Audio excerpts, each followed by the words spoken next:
নমস্কার, আমি তপন। মাননীয় মুখ্যমন্ত্রী মমতা বন্দ্যোপাধ্যায় ভোটের আগে আগে যুব সাথীর টাকা, লক্ষ্মী ভান্ডার এগুলো তো বৃদ্ধি করেইছে। তার সাথে যে রাজ্যের মাদ্রাসা, তার জন্য আপনারা জানেন যে 5,000 কোটি টাকা বরাদ্দ করেছে মাদ্রাসার উন্নয়নের জন্য। কিন্তু এই রাজ্যে লয়ের জন্য কত টাকা বরাদ্দ করেছেন আপনারা জানেন কি? মাত্র 23 কোটি টাকা।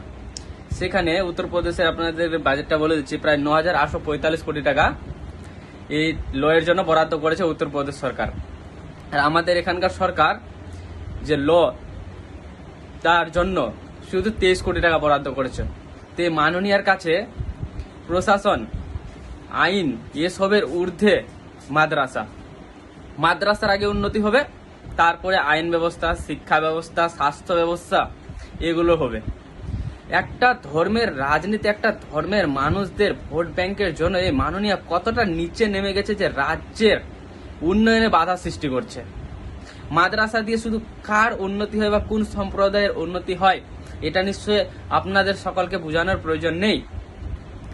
যেখানে মাদ্রাসার জন্য 5,000 সামথিং কিছু কোটি টাকা খরচা করেছে, সেখানে লয়ের জন্য, আইন এর জন্য সেখানে মাত্র 23 কোটি টাকা বরাদ্দ করেছে। সেখানেই সেই পরিমাণটা উত্তরপ্রদেশে দাঁড়ায় 9,000 কোটি টাকা।